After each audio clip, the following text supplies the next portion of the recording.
Hi guys, we are going to see a game between Michael Chikorin and William Steenitz. So this is a World Championship game, so played in the year 1892. Let's see the game. E4, E5, Knight f3, Knight c6, Bishop c4, Bishop c5, b4.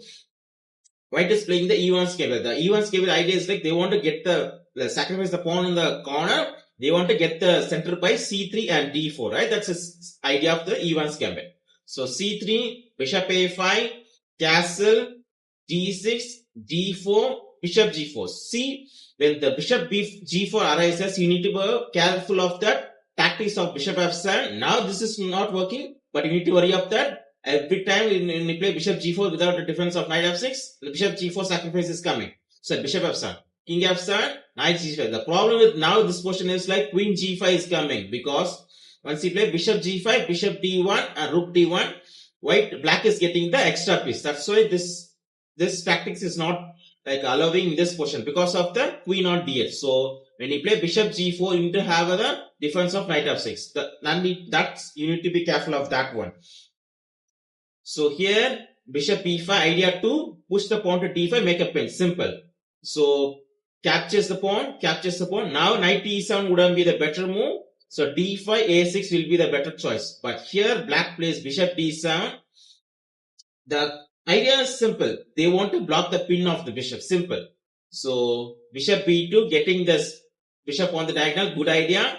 Then knight e7, bishop d7, queen d7. Now knight a3, good move, because knight is going to the corner, but the idea is like knight is going to c4 and e5. That's a better choice.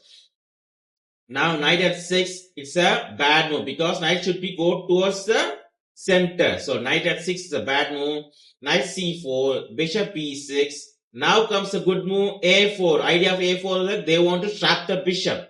So c6 has been played, e5, now d5, now knight d6. See, the idea of knight a3, knight c4, that's a good idea to go towards the center.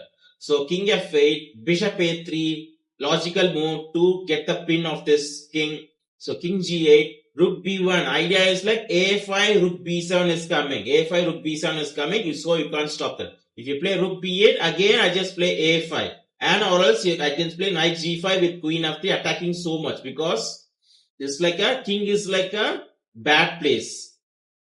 Knight h5, knight f7. Now comes the good move. King f7, e6. When you capture, the queen captures, knight g5 is there. That's at 4. So king captures.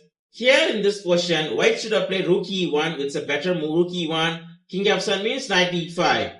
So king f6 means again bishop into e7, knight into e7, knight e5. Now queen is attacked. When you play queen f5, rook b3. The idea is rook f3. Simple. So when you play queen here, now you can play again queen f3, knight f5, g4. That's a great advantage. You get the piece back. That's a great advantage.